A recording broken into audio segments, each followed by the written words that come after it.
Immanuel ಅಂದರೆ ದೇವರು ನಮ್ಮ ಕೂಡ ಇದ್ದಾನೆ ಎಂದರ್ಥ. ಆತನು ನಮ್ಮ ಸಂಗಡ ಇರುವುದರಿಂದಲೇ ನಮ್ಮನ್ನು ಆತನು ಕಾಯಲು ಶಕ್ತನು.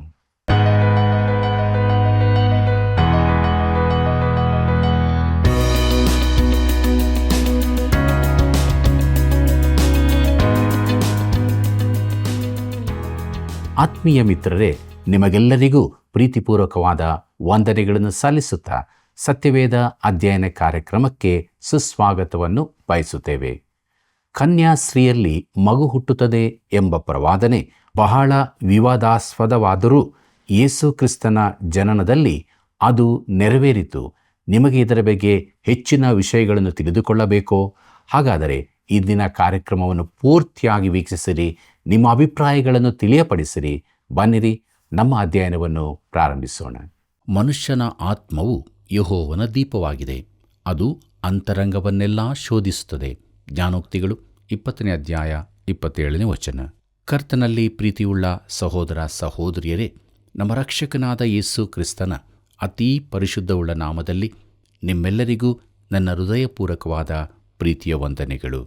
ದೇವರ ಮಹಾಕೃಪೆಯಿಂದ ಯೆಶಾಯನ ಪ್ರವಾದನೆ ಗ್ರಂಥದ ಅಧ್ಯಯನವನ್ನು ನಾವು ಮಾಡುತ್ತಾ ಇದ್ದೇವೆ. ಕಳೆದೆಲ್ಲ ಕಾರ್ಯಕ್ರಮಗಳಲ್ಲಿ ದೇವರ ಆತ್ಮನು ತಾನೇ ನಮ್ಮ ಜೊತೆ ಇದ್ದುಕೊಂಡು ದೇವರ ವಾಕ್ಯದ ಗೂಢಾರ್ಥಗಳನ್ನು ತಿಳಿಸಿ ನಮ್ಮನ್ನು ಆತ್ಮಿಕ ರೀತಿಯಲ್ಲಿ ಬಲಪಡಿಸಿದ್ದಾನೆ. ದೇವರಿಗೆ ಸ್ತೋತ್ರವನ್ನು ಸಲ್ಲಿಸುತ್ತಾ ನಮ್ಮ ಧ್ಯಾನದಲ್ಲಿ ಮುಂದೆ ಸಾಗುವಾಗ ಯೆಶಾಯನ ಪ್ರವಾದನೆ ಗ್ರಂಥ 7ನೇ ಅಧ್ಯಾಯ 14ನೇ ವಚನವನ್ನು ಗಮನಿಸಿರಿ. ಅಲ್ಲಿ ನಾವು ಹೀಗೆ ನೋಡುತ್ತೇವೆ: ಇದರಿಂದ ಕರ್ತನು ತಾನೇ ನಿಮಗೆ ಒಂದು ಗುರುತನ್ನು ಕೊಡುವನು. ಇಗೋ, ಒಬ್ಬ ಕನ್ನಿಕೆಯು ಗರ್ಭಿಣಿಯಾಗಿ ಮಗನನ್ನು ಹಡೆದು ಅವನಿಗೆ ಇಮ್ಮಾನುವೇಲ್ ಎಂದು ಹೆಸರಿಡುವಳು ಎಂಬುದಾಗಿ. ಪ್ರೀತಿಯುಳ್ಳ ದೇವಜನರೇ, ದೇವರು ತನ್ನ ಪ್ರವಾದನೆಗೆ ಆಧಾರವನ್ನು ಹಾಕುತ್ತಾನೆ.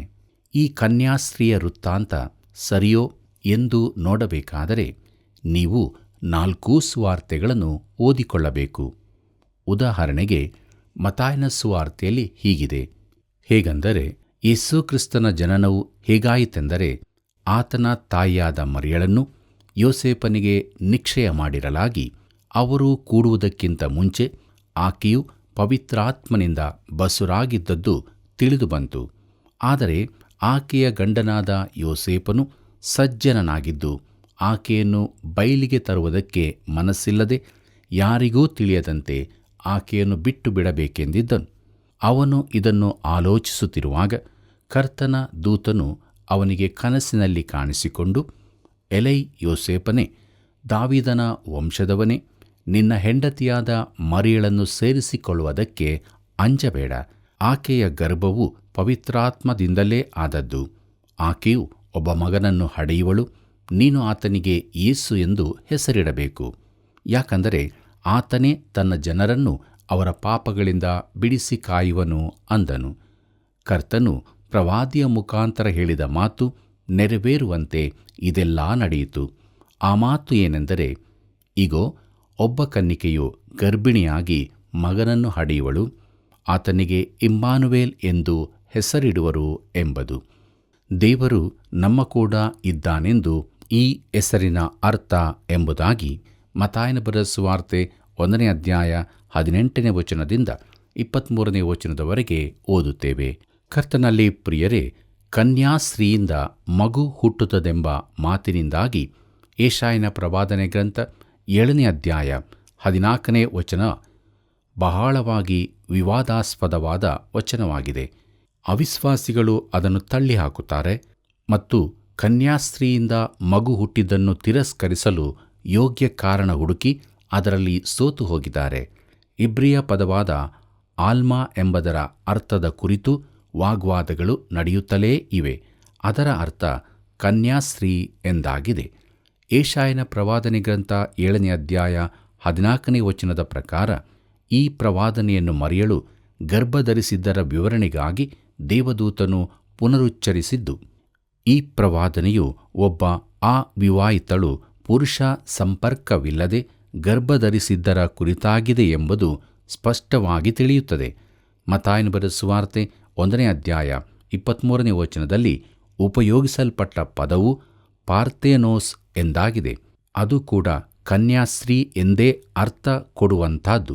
ಗ್ರೀಕರು ಕನ್ಯಾದೇವತೆ ಎಂದು ಗುಡಿಗಳಲ್ಲಿ ಪೂಜಿಸುತ್ತಿದ್ದ ಅಥೇನೆ ದೇವಿಯ ಕುರಿತು ಕೂಡ ಈ ಪದವನ್ನೇ ಬಳಸಲಾಗಿದೆ. ಪ್ರಿಯರೇ, ಸತ್ಯವೇದದ ಆಂಗ್ಲ ಭಾಷಾಂತರದ ಒಂದು ಆವೃತ್ತಿಯನ್ನು ಅಂದರೆ RSV ಪ್ರಕಟಿಸುವಾಗ ಇಬ್ರಿಯ ಭಾಷೆಯ ಅಲ್ಮಾ ಎಂಬ ಪದವನ್ನು ಯುವ ಸ್ತ್ರೀ ಇಲ್ಲವೇ ತರುಣಿ ಎಂಬುದಾಗಿ ಹೇಳಲಾಯಿತು.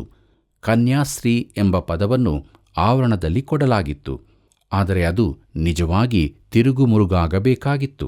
ಅದರ ವಾದವೇನೆಂದರೆ ಆಲ್ಮಾ ಅಂದರೆ ತರುಣಿ ಎಂದು ಅರ್ಥ ಮಾತ್ರ ಬರುತ್ತದೆ ಎಂಬುದು. ಪ್ರೀತಿಯುಳ್ಳ ದೇವಜನರೇ, ಸತ್ಯವೇದದ ಕೆಲವು ಕಡೆಗಳಲ್ಲಿ ಆ ಪದವು ತರುಣಿ ಎಂಬುದಾಗಿ ಭಾಷಾಂತರವಾಗಿರುವುದಾದರೂ ಅದರ ನಿಜ ಅರ್ಥ ಕನ್ಯೆ ಎಂಬುದು ನಿರ್ವಿವಾದವಾಗಿದೆ. ಉದಾಹರಣೆಗೆ, ಅಬ್ರಹಾಮನ ಸೇವಕನು ಈಸಾಕನಿಗೆ ಒಬ್ಬ ವಧುವನ್ನು ಗೊತ್ತು ಮಾಡುವುದಕ್ಕಾಗಿ ಹಾರಾನಿಗೆ ಹೋಗುವಾಗ ದೇವರು ತನಗೆ ಸರಿಯಾದ ವಧುವನ್ನು ತೋರಿಸಬೇಕೆಂದು ಪ್ರಾರ್ಥಿಸಿದನು. ರೆಬೆಕ್ಕಳ ಕುರಿತಾದ ವರ್ಣನೆ ಹೀಗಿತ್ತು.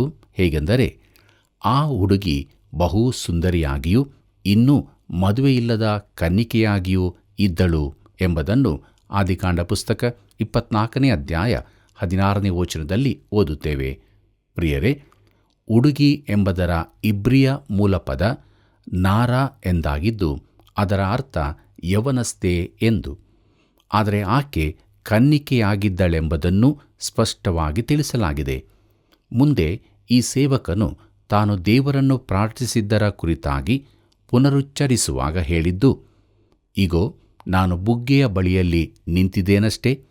ನೀರಿಗೆ ಬರುವ ಯಾವ ಹುಡುಗಿಗೆ ನೀನು ದಯವಿಟ್ಟು ನಿನ್ನ ಕೊಡದಿಂದ ನನಗೆ ಸ್ವಲ್ಪ ನೀರನ್ನು ಕುಡಿಯುವುದಕ್ಕೆ ಕೊಡಮ್ಮ ಎಂದು ನಾನು ಹೇಳುವಾಗ ಅವಳು, ಕುಡಿಯಪ್ಪ, ಮತ್ತು ನಿನ್ನ ಒಂಟೆಗಳಿಗೂ ನೀರು ತಂದು ಕೊಡುತ್ತೇನೆ ಅನ್ನುವಳೋ, ಅವಳೇ ಯೆಹೋವನಿಂದ ನನ್ನ ದಣಿಯ ಮಗನಿಗೆ ನೇಮಕವಾದ ಕನ್ನಿಕೆಯಾಗಿರಲಿ ಎಂಬುದಾಗಿ ಆದಿಕಾಂಡ ಪುಸ್ತಕ 24ನೇ ಅಧ್ಯಾಯ 43ನೇ ವಚನದಲ್ಲಿ ಓದುತ್ತೇವೆ. ಪ್ರೀತಿಯುಳ್ಳ ದೇವಜನರೇ, ಇಲ್ಲಿಯೂ ಇಬ್ರಿಯ ಪದ ಆಲ್ಮಾ ಎಂಬುದು ಕನ್ನಿಕೆ ಎಂಬುದಾಗಿ ಭಾಷಾಂತರವಾಗಿದೆ. ಇಲ್ಲಿನ ಮಾತನ್ನು ಯಾರೂ ತಪ್ಪಾಗಿ ತಿಳಿಯಲು ಅವಕಾಶವೇ ಇಲ್ಲವೆಂದು ನಾನು ಭಾವಿಸುತ್ತೇನೆ. ಪುರುಷ ಸಂಪರ್ಕವಿಲ್ಲದವಳು ಎಂಬ ಅರ್ಥವನ್ನೇ ಕೊಡುತ್ತದೆ. ಉದಾರತಾವಾದಿಯು ಸತ್ಯವೇದದಲ್ಲಿ ಕನ್ನಿಕೆಯಿಂದ ಹುಟ್ಟಿದ್ದು ಹೇಳಲ್ಪಟ್ಟಿಲ್ಲವೆಂದೇ ಹೇಳುವಾಗ ನನಗೆ ಸಹಿಸಲಾಗುತ್ತಿಲ್ಲ. ಕನ್ನಿಕೆಯಿಂದ ಯೇಸು ಹುಟ್ಟಿದನೆಂಬುದನ್ನು ನಾನು ಅಲ್ಲಗಳೆಯುತ್ತೇನೆಂದು ಅವನು ಹೇಳಬಹುದು. ಆದರೆ ಯೆಶಾಯನೂ ಮತ್ತಾಯನೂ ಯೇಸು ಕನ್ನಿಕೆಯಲ್ಲಿ ಹುಟ್ಟಿದ್ದನ್ನು ತಿಳಿಸಿದರೆಂಬ ಸಂಗತಿಯನ್ನು ಅವನು ಅಲ್ಲಗಳೆಯಲು ಸಾಧ್ಯವಿಲ್ಲ. ಪ್ರೀತಿಯುಳ್ಳ ಸಹೋದರ ಸಹೋದರಿಯರೇ, ಯೆಶಾಯನ ಪ್ರವಾದನೆಯನ್ನು ಪುನಃ ನೋಡಿರಿ. ಇಗೋ, ಒಬ್ಬ ಕನ್ನಿಕೆಯು ಗರ್ಭಿಣಿಯಾಗಿ ಮಗನನ್ನು ಹಡೆದು ಅವನಿಗೆ ಇಮ್ಮಾನುವೇಲ್ ಎಂದು ಹೆಸರಿಡುವಳು ಎಂಬುದಾಗಿ. ಯೆಶಾಯನು ಆತನ ಹೆಸರು ಇಮ್ಮಾನುವೇಲ್ ಎಂದು ಹೇಳಿದ್ದಾನೆ. ಆದರೆ ಸುವಾರ್ತೆಗಳಲ್ಲಿ ಎಲ್ಲಿಯೂ ಆತನ ಹೆಸರು ಇಮ್ಮಾನುವೇಲ್ ಎಂದು ಕರೆಯಲಾಗಿಲ್ಲ. ಇಮ್ಮಾನುವೇಲ್ ಅಂದರೆ ದೇವರು ನಮ್ಮ ಕೂಡ ಇದ್ದಾನೆ ಎಂದು ಅರ್ಥ. ಅವರು ಆತನನ್ನು ಯೇಸು ಎಂದು ಕರೆದರು. ಯಾಕಂದರೆ ಆತನೇ ತನ್ನ ಜನರನ್ನು ಅವರ ಪಾಪಗಳಿಂದ ಬಿಡಿಸಿ ಕಾಯುವನು. ಪ್ರಿಯರೇ, ಆತನು ಇಮ್ಮಾನುವೇಲನು, ದೇವರು ನಮ್ಮ ಸಂಗಡ ಇರುವವನಾಗಿ. ಇಲ್ಲವಾದರೆ ಜನರನ್ನು ಅವರ ಪಾಪಗಳಿಂದ ಬಿಡಿಸಿ ಕಾಯುವುದಕ್ಕೆ ಸಾಧ್ಯವಿಲ್ಲ. ನೀವು ಆತನನ್ನು ಪ್ರತಿ ಸಾರಿ ಯೇಸು ಎಂದು ಕರೆಯುವಾಗಲೂ ನೀನು ದೇವರು ನನ್ನ ಸಂಗಡ ಇದ್ದಾನೆ ಎಂದು ಹೇಳುತ್ತಿ. ಪ್ರಿಯರೇ, ಆತನು ದೇವರಾಗಿದ್ದಾನೆ. ಆತನು ನಮ್ಮೊಂದಿಗಿರುವ ದೇವರು, ನಮಗಾಗಿ ಇರುವ ದೇವರು. ಆತನು ನಮ್ಮ ರಕ್ಷಕನು, ಕನ್ಯೆಯಲ್ಲಿ ಹುಟ್ಟಿದವನು. ನೀನು ಆತನ ಮೇಲೆ ನಂಬಿಕೆ ಇಟ್ಟಿದೆಯೋ? ಯೆಶಾಯನು 7ನೇ ಅಧ್ಯಾಯ 14ನೇ ವಚನದಲ್ಲಿ ಈ ಪ್ರವಾದನೆ ನುಡಿದಾಗ ಯಾರಾದರೂ ಅವನ ಬಳಿಗೆ ಬಂದು, ಇದು ಯಾವಾಗ ಆಗುವುದು ಎಂದು ಕೇಳಿರಬಹುದು. ಆಗ ಯೆಶಾಯನು ಮುಂದಿನ ಶತಮಾನಗಳತ್ತ ನೋಡಿ, ಅದು ತುಂಬಾ ಕಾಲವಾದ ಬಳಿಕ ಎಂದು ಹೇಳಿರಬಹುದು. ಹಾಗಾದರೆ ಈ ಪ್ರವಾದನೆ ಸತ್ಯವಾಗುತ್ತದೆಂದು ಅವನ ಕಾಲದವರು ಹೇಗೆ ತಿಳುಕೊಳ್ಳಬಹುದು? ದೇವರು ಯೆಶಾಯನ ಮೂಲಕ ಅನೇಕ ಸಂಗತಿಗಳನ್ನು ತಿಳಿಸಿದ್ದು ಅವರ ಕಾಲದಲ್ಲೇ ಅದು ನೆರವೇರಿಕೆಯಾದ್ದರಿಂದ ಕ್ರಿಸ್ತನು ಕನ್ನಿಕೆಯಲ್ಲಿ ಹುಟ್ಟುವ ಘಟನೆಯು ನೆರವೇರುತ್ತದೆ. ಹಿಜ್ಕೀಯನ ಹಾಗೂ ಅಶ್ಶೂರ್ಯರ ವಿಷಯವಾದ ಪ್ರವಾದನೆ ಇವುಗಳಲ್ಲೊಂದು. ಇದರ ಕುರಿತು ಯೆಶಾಯನ ಚರಿತ್ರೆಯ ಭಾಗದಲ್ಲಿ ನಾವು ನೋಡಲಿದ್ದೇವೆ. ಅಶ್ಶೂರ್ಯರು ಯೆರೂಸಲೇಮ್ ಕೋಟೆಯ ಸುತ್ತ ಒಂದು ಬಾರಿ ಮುತ್ತಿಗೆ ಹಾಕಿದರು. ಅವರು 1,50,000 ಮಂದಿ ಇದ್ದರು. ಯೆರೂಸಲೇಮಿಗೆ ಇದು ಬಹು ನಿರಾಶೆಯ ಸಂಗತಿಯಾಗಿತ್ತು. ಕೋಟೆಯು ಬಿದ್ದು ಹೋಗುತ್ತದೆಂಬಂತೆ ಕಂಡಿತು. ಆಗ ಹಿಜ್ಕೀಯನು ದೇವಾಲಯಕ್ಕೆ ಹೋಗಿ ದೇವರೆದುರು ಮೊಣಕಾಲೂರಿ ಮುಖ ಮುಚ್ಚಿ ಪ್ರಾರ್ಥಿಸಿದನು. ಅವನು ಬಿಡುಗಡೆಗಾಗಿ ಮೊರೆಯಿಟ್ಟನು. ಆಗ ದೇವರು ಯೆಶಾಯನನ್ನು ಅವನ ಬಳಿಗೆ ಕಳುಹಿಸಿ ಒಂದು ಸಂದೇಶ ಕೊಟ್ಟನು. ಅದೇನೆಂದರೆ, ಚಿಂತಿಸುವ ಅಗತ್ಯವಿಲ್ಲವೆಂದು ಯೆಶಾಯನು ಹೇಳಿದನು. ಅಶ್ಶೂರ್ಯರು ಪಟ್ಟಣದೊಳಕ್ಕೆ ಬರುವುದೇ ಇಲ್ಲ, ಅದನ್ನು ವಶಮಾಡಿಕೊಳ್ಳುವುದೂ ಇಲ್ಲ. ಯೆಶಾಯನು ಹೇಳಿದ್ದು, ಯೆರೂಸಲೇಮಿನೊಳಗೆ ಒಂದು ಬಾಣವೂ ಬೀಳಲಾರದು ಎಂದು. ಪ್ರಿಯರೇ, ಹೊರಗೆ ಶತ್ರುಗಳ 1,50,000 ಮಂದಿ ಸೈನಿಕರಿದ್ದಾರೆ. ಪ್ರತಿಯೊಬ್ಬರ ಬಳಿ ಬಿಲ್ಲು, ಬತ್ತಳಿಕೆ, ತುಂಬಾ ಬಾಣಗಳೂ ಇದ್ದವು. ಅವರಲ್ಲಿ ಯಾರಾದರೂ ಒಬ್ಬ ಅತ್ಯುತ್ಸಾಹಿ ಸೈನಿಕನು ತನ್ನ ಕೌಶಲ್ಯ ಪರೀಕ್ಷೆಗಾಗಿ ಯೆರೂಸಲೇಮಿನ ಕಡೆಗೆ ಬಾಣ ಬಿಡಬಹುದಲ್ಲ. ಆಗ ಯೆಶಾಯನ ಮಾತು ಸುಳ್ಳಾಗಿ ಹೋಗುತ್ತಿತ್ತು. ಆದರೆ ಒಂದು ಬಾಣವೂ ಎಸೆಯಲ್ಪಡಲಿಲ್ಲ. ಪಟ್ಟಣವು ರಕ್ಷಿಸಲ್ಪಟ್ಟಿತು. ಯೆಶಾಯನು ಹಿಜ್ಕೀಯನಿಗೆ ಹೇಳಿದ್ದೆಲ್ಲವೂ ಅಕ್ಷರಶಃ ನೆರವೇರಿತು. ಮತ್ತು ಯೆಶಾಯನು ಮುಂತಿಳಿಸಿದಂತೆ ಕರ್ತನಾದ ಯೇಸು ಕ್ರಿಸ್ತನು ಕನ್ನಿಕೆಯಲ್ಲಿ ಹುಟ್ಟಿದನೆಂಬುದಕ್ಕೆ ಹೊಸ ಒಡಂಬಡಿಕೆಯೇ ಸಾಕ್ಷಿಯಾಗಿದೆ. ದೇವರಿಗೆ ಮಹಿಮೆಯಾಗಲಿ. ಯೆಶಾಯನ ಪ್ರವಾದನೆ ಗ್ರಂಥ 7ನೇ ಅಧ್ಯಾಯ 15ನೇ ವಚನವನ್ನು ಗಮನಿಸಿರಿ. ಅಲ್ಲಿ ಹೀಗೆ ಬರೆದದೆ, ಅವನು ಕೆಟ್ಟದ್ದು ಬೇಡ, ಒಳ್ಳೆಯದು ಬೇಕು ಅನ್ನುವಷ್ಟು ಬಲ್ಲವನಾಗುವಾಗ ಅವನು ಮೊಸರನ್ನೂ ಜೇನುತುಪ್ಪವನ್ನು ತಿನ್ನುವನು ಎಂಬುದಾಗಿ. ಪ್ರೀತಿಯುಳ್ಳ ಸಹೋದರ ಸಹೋದರಿಯರೇ, ಯೇಸುವು ಪ್ಯಾಲೆಸ್ತೇನಿನಲ್ಲಿ ಒಬ್ಬ ಬಡ ಬೇಸಾಯಗಾರನಾಗಿ ಬೆಳೆದನು. ಈ ಆಹಾರವು ಅಲ್ಲಿನ ಬಡವರ ಆಹಾರವಾಗಿತ್ತು. ಮುಂದಕ್ಕೆ ನೋಡೋಣ. ಯೆಶಾಯನ ಪ್ರವಾದನೆ ಗ್ರಂಥ 7ನೇ ಅಧ್ಯಾಯ 16ನೇ ವಚನ ಹೀಗೆ ಹೇಳುತ್ತದೆ, ಆ ಮಗುವು ಕೆಟ್ಟದ್ದು ಬೇಡ, ಒಳ್ಳೆಯದೂ ಬೇಕು ಅನ್ನುವಷ್ಟು ಬಲ್ಲವನಾಗುವುದರೊಳಗಾಗಿ ಯಾವ 2 ರಾಜರಿಗೆ ನೀನು ಹೆದರಿ ನಡುಗುತ್ತೀಯೋ ಅವರ ದೇಶವು ನಿರ್ಜನವಾಗುವುದು ಎಂಬುದಾಗಿ. ಪ್ರೀತಿಯುಳ್ಳ ದೇವಜನರೇ, ಈ ಮಾತು ಮೆಸ್ಸಿಯನು ಬರುವುದರೊಳಗಾಗಿ ನೆರವೇರಲಿಕ್ಕಿತ್ತು. ಆಹಾಜನ ಕಾಲದಲ್ಲಂತೂ ನೆರವೇರಲಿಲ್ಲ. ಕರ್ತನಲ್ಲಿ ಪ್ರೀತಿಯುಳ್ಳ ಸಹೋದರ ಸಹೋದರಿಯರೇ, ಇಲ್ಲಿಯವರೆಗೆ ಯೆಶಾಯನ ಪ್ರವಾದನೆ ಗ್ರಂಥದ 7ನೇ ಅಧ್ಯಾಯದ ಧ್ಯಾನವನ್ನು ನಾವು ಮಾಡಿ ಮುಗಿಸಿದ್ದೇವೆ. ಯೆಶಾಯನ ಮೂಲಕವಾಗಿ ದೇವರು ತಿಳಿಸಿದಂಥ ಅದ್ಭುತವಾದ ರಕ್ಷಕನ ಬರುವಿಕೆಯ ಪ್ರವಾದನೆಯ ಬಗ್ಗೆ ನಾವು ತಿಳಿದುಕೊಂಡಿದ್ದೇವೆ. ಮುಂದುವರೆದು ನಮ್ಮ ಧ್ಯಾನದಲ್ಲಿ ಯೆಶಾಯನ ಪ್ರವಾದನೆ ಗ್ರಂಥದ 8ನೇ ಅಧ್ಯಾಯದ ಧ್ಯಾನವನ್ನು ಮಾಡೋಣ. ಇದರ ಮುಖ್ಯ ಪ್ರಸ್ತಾಪ ಪ್ರವಾದಿಗೆ ಗುರುತಾಗಿ 2ನೇ ಮಗನ ಜನನ, ಇಮ್ಮಾನುವೇಲನ ದೇಶದೊಳಗೆ ಅಶ್ಶೂರ್ಯರ ಮುತ್ತಿಗೆಯ ಮುನ್ಸೂಚನೆ ಎಂಬುದಾಗಿದೆ. ಕರ್ತನಲ್ಲಿ ಪ್ರಿಯರೇ, 7ರಿಂದ 12ನೇ ಅಧ್ಯಾಯಗಳಲ್ಲಿ ಆಹಾಜನ ಆಳಿಕೆಯ ಕಾಲದಲ್ಲಿ ತಿಳಿಸಲ್ಪಟ್ಟ ಪ್ರವಾದನೆಗಳ ಸರಣಿಯನ್ನು ಕಾಣುತ್ತೇವೆ. ಕೆಲವರು 7ನೇ ಅಧ್ಯಾಯದ ಕನ್ನಿಕೆಯ ಮಗನೂ 8ನೇ ಅಧ್ಯಾಯದ ಪ್ರವಾದಿಯ ಮಗನೂ ಒಂದೇ ಎಂದು ಹೇಳಲು ಪ್ರಯತ್ನಿಸುತ್ತಾರೆ. ಆದರೆ ಅಲ್ಲಿನ ಹೆಸರುಗಳು ಇದು ಅಸಾಧ್ಯವೆಂದು ತಿಳಿಸುತ್ತವೆ ಮತ್ತು 9ನೇ ಅಧ್ಯಾಯದಲ್ಲಿನ ವಿಚಾರಗಳು ಈ 2 ವ್ಯಕ್ತಿಗಳು ಒಂದೇ ಅಲ್ಲವೆಂಬುದಾಗಿ ನಿರೂಪಿಸುತ್ತವೆ. ಪ್ರಿಯರೇ, ಪ್ರವಾದಿಯ ಮಗನು ಒಂದು ಸೂಚನೆಯಾಗಿದ್ದಾನೆ. ವಚನ 18 ನೋಡಿರಿ. ಪ್ರೀತಿಯುಳ್ಳ ದೇವಜನರೇ, ಅಶ್ಶೂರ್ಯರ ಅರಸನು ಇಮ್ಮಾನುವೇಲನ ರಾಜ್ಯಕ್ಕೆ ಮುತ್ತಿಗೆ ಹಾಕುವ ಕುರಿತ ಪ್ರವಾದನೆಯಿರುವ ಈ ಅಧ್ಯಾಯವು ಪ್ರಮುಖವಾದದ್ದಾಗಿದೆ. ಸುಮಾರು 500 ವರ್ಷಗಳವರೆಗೆ ತನ್ನ ಜನರ ಮೇಲೆ ವೈರಿಗಳ ಪ್ರವಾಹವು ಮುತ್ತಿ ಬಾರದಂತೆ ದೇವರು ತಡೆಯುತ್ತಾ ಬಂದಿದ್ದನು.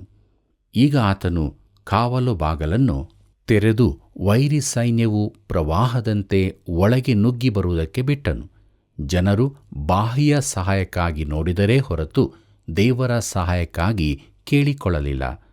ಪ್ರೀತಿಯುಳ್ಳ ಸಹೋದರ ಸಹೋದರಿಯರೇ, ಜನರು ದೇವರ ಯೋಚನೆಯನ್ನು ತಿರಸ್ಕರಿಸಿ ಮಂತ್ರ ತಂತ್ರಗಳ ಮರೆಹೊಕ್ಕು ಸೈತಾನನ ಸಹಾಯಕ್ಕಾಗಿ ಪ್ರಯತ್ನಿಸಿದ್ದರ ಕುರಿತಾಗಿ ದೇವರು ಕೊಡುವ ಎಚ್ಚರಿಕೆಯೊಂದಿಗೆ ಈ ಅಧ್ಯಾಯ ಕೊನೆಗೊಳ್ಳುತ್ತದೆ. ಗುರುತಾಗಿ ಪ್ರವಾದಿಗೆ ಹುಟ್ಟಿದ ಎರಡನೇ ಮಗನ ಬಗ್ಗೆ ನೋಡೋಣ.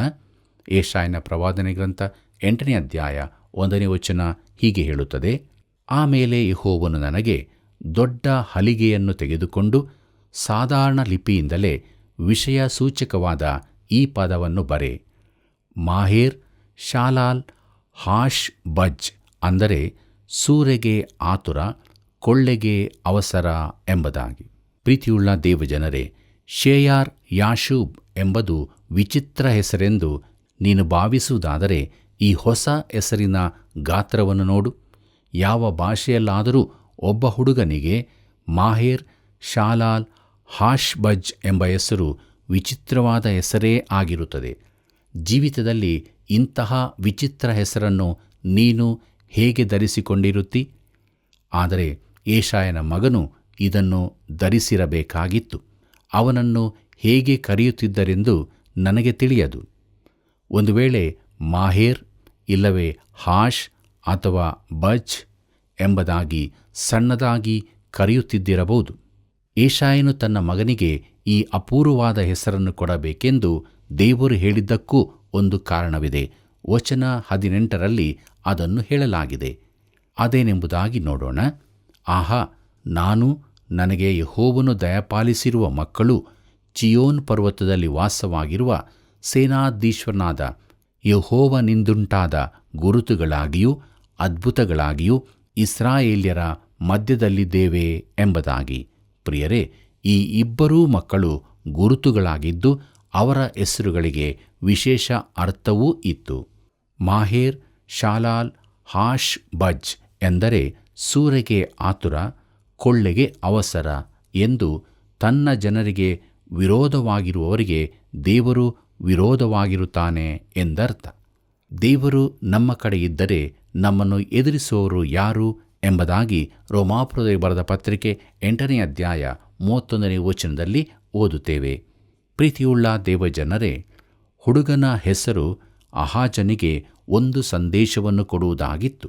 ಸಿಂಹಾಸನಾಸೀನನಾದ ಅವನು ದೇವರನ್ನು ಬಿಟ್ಟವನಾಗಿದ್ದನು. ದೇವರು ಅವನನ್ನು ಸಂಪರ್ಕಿಸಬೇಕೆಂದಿದ್ದನು.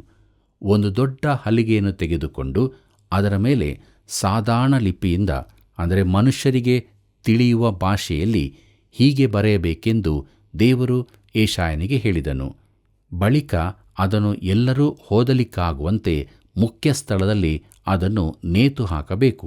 ಆ ರಾಜ್ಯದ ಅತಿ ಕನಿಷ್ಠ ವ್ಯಕ್ತಿಯು ಅದನ್ನು ನೋಡಿ ತಿಳುಕೊಳ್ಳಲಿಕ್ಕಾಗುವಂತೆ ಹುಡುಗನ ಹೆಸರನ್ನು ಅದರಲ್ಲಿ ಬರೆಯಲು ದೇವರು ಹೇಳಿದನು. ಅವರು ಓದಿ ಅರ್ಥ ಮಾಡಿಕೊಳ್ಳಬೇಕಾಗಿತ್ತು. ದೇವರು ಆಹಾಜನನ್ನು ಸಂಪರ್ಕಿಸಬೇಕೆಂದಿದ್ದನು. ಮೊದಲಿಗೆ ಯೆಶಾಯನ ಮೊದಲ ಮಗನ ಮೂಲಕ ಶೇಯಾರ್ ಯಾಶೂಬ್ ಜನಶೇಷವು ತಿರುಗಿಕೊಳ್ಳುವುದು ಎಂಬುದು. ಬಳಿಕ ಎರಡನೇ ಮಗನ ಮೂಲಕ ಮಾಹೇರ್ ಶಾಲಾಲ್ ಹಾಶ್ ಬಜ್ ಸೂರೆಗೆ ಆತುರ, ಕೊಳ್ಳೆಗೆ ಅವಸರ ಎಂಬುದಾಗಿ. ದೇವರು ವೈರಿಗಳನ್ನು ವಿಚಾರಿಸಿಕೊಳ್ಳುತ್ತಾನೆಂಬ ಭರವಸೆಯು ಎರಡನೇ ಮಗನ ನಾಮಧೇಯದಿಂದ ಆಹಾಜನಿಗೆ ಕೊಡಲ್ಪಟ್ಟಿತು. ಕರ್ತನಲ್ಲಿ ಪ್ರೀತಿಯುಳ್ಳ ಸಹೋದರ ಸಹೋದರಿಯರೇ, ದೇವರು ನಮ್ಮನ್ನು ಸಂಪರ್ಕಿಸಿದ್ದು ಯೇಸು ಕ್ರಿಸ್ತನ ಮೂಲಕವಾಗಿ. ಆತನೇ ದೇವರ ಬಳಿಗೆ ಹೋಗುವುದಕ್ಕೆ ಮಾರ್ಗವಾಗಿದ್ದಾನೆ. ಈಗಲೂ ಆತನು ತನ್ನ ವಾಕ್ಯದ ಮೂಲಕವಾಗಿ ನಮ್ಮ ಸಂಗಡ ಮಾತನಾಡುವಾಗ ನಾವು ಆತನ ಮಾತಿಗೆ ವಿಧೇಯರಾಗೋಣ. ಆತನ ಸ್ವರಕ್ಕೆ ಕಿವಿಗೊಟ್ಟವರಾಗಿ ಯೇಸು ಕ್ರಿಸ್ತನನ್ನು ಸ್ವಂತ ರಕ್ಷಕನಾಗಿ ಅಂಗೀಕಾರ ಮಾಡಿಕೊಂಡು ನಿತ್ಯ ಜೀವದ ನಿರೀಕ್ಷೆಯಲ್ಲಿ ಪರಲೋಕ ಭಾವದವರಾಗಿ ಜೀವಿಸೋಣ. ಹೀಗಾಗುವಂತೆ ದೇವರು ತಾನೇ ಸಹಾಯ ಮಾಡಿ ನಡೆಸಲಿ. ಕರ್ತನ ಕೃಪೆಯು ಸದಾ ನಿಮ್ಮ ಸಂಗಡ ಇರಲಿ. ಪ್ರಿಯರೇ, ಕನ್ಯಾಸ್ತ್ರೀಯ ವೃತ್ತಾಂತ ಸರಿಯೋ ಎಂದು ನಾವು ತಿಳಿದುಕೊಳ್ಳಲು 4 ಸುವಾರ್ತೆಗಳನ್ನು ಓದಿ ಅಭ್ಯಾಸ ಮಾಡಬೇಕು. ಕ್ರಿಸ್ತನು ಇಮ್ಮಾನುವೇಲನು, ಆದ್ದರಿಂದ ಆತನು ನಮ್ಮ ರಕ್ಷಕನಾಗಿ ನಮ್ಮನ್ನು ಪಾಪಗಳಿಂದ ಬಿಡಿಸಿ ಕಾಯಲು ಶಕ್ತನು. ಆದುದರಿಂದ ಅನುದಿನವೂ ಯೇಸು ಕ್ರಿಸ್ತನನ್ನು ಪ್ರೀತಿಸುತ್ತಾ ದೇವಭಯಭಕ್ತಿಯ ಜೀವಿತದಲ್ಲಿ ಜೀವಿಸೋಣ. ಬನ್ನಿರಿ ಪ್ರಾರ್ಥನೆ ಮಾಡೋಣ. ಪ್ರಿಯ ರಕ್ಷಕನೇ, ನಿನ್ನ ಜೀವೋಳ್ಳ ವಾಕ್ಯದಲ್ಲಿ ನಮಗೆ ತಿಳಿಸಿದಂಥ ಸತ್ಯಗಳಿಗಾಗಿ ನಿನಗೆ ಸ್ತೋತ್ರ. ತಂದೆಯಾದ ದೇವರೇ, ನೀನು ನಿನ್ನ ವಾಗ್ದಾನವನ್ನು ಯಾವಾಗಲೂ ಈಡೇರಿಸುತ್ತೀ. ಅದರಂತೆ ನಮ್ಮ ಜೀವಿತದಲ್ಲಿ ನಾವು ನಿನ್ನನ್ನು ಪ್ರೀತಿಸುತ್ತಾ ಮುಂದೆ ಸಾಗುವಾಗ ನಿನ್ನ ಚಿತ್ತಕ್ಕನುಸಾರವಾಗಿ ನಡೆಯುವುದಕ್ಕೆ ಸಹಾಯ ಮಾಡು. ನಿನ್ನ ವಾಗ್ದಾನಗಳನ್ನು ಗಟ್ಟಿಯಾಗಿ ಹಿಡಿದುಕೊಂಡು ನಾವು ಅದನ್ನು ನಮ್ಮದಾಗಿ ಮಾಡಿಕೊಂಡು ಫಲಭರಿತ ಜೀವಿತದಲ್ಲಿ ಮುನ್ನಡೆಯುವುದಕ್ಕೆ ಕೃಪೆ ಕೊಡು. ನಮ್ಮೆಲ್ಲ ವೀಕ್ಷಕ ಬಾಂಧವರನ್ನು ಹೆಸರೆಸರಾಗಿ ಆಶೀರ್ವದಿಸು. ಅವರಿರುವಂಥ ಸ್ಥಳದಲ್ಲಿ ಅವರ ನಂಬಿಕೆಯಲ್ಲಿ ಬೆಳೆದು ನಿತ್ಯ ಜೀವದ ನಿರೀಕ್ಷೆಯಲ್ಲಿ ಜೀವಿಸುವುದಕ್ಕೆ ಸಹಾಯ ಮಾಡು. ಯೇಸುವಿನ ನಾಮದಲ್ಲಿ ಬೇಡಿದ್ದೇವೆ ತಂದೆಯೇ, ಆಮೆನ್. ಪ್ರಿಯ ವೀಕ್ಷಕರೇ, ನಿಮ್ಮ ಅಮೂಲ್ಯವಾದ ಕರೆಗಳಿಗಾಗಿ ವಂದನೆಗಳು. ಈ ಕಾರ್ಯಕ್ರಮವನ್ನು ಇತರರಿಗೂ ತಿಳಿಯಪಡಿಸಿರಿ. ತಪ್ಪದೇ ಕರೆ ಮಾಡಿರಿ. ಮತ್ತೆ ಸಂಧಿಸೋಣ. ವಂದನೆಗಳು.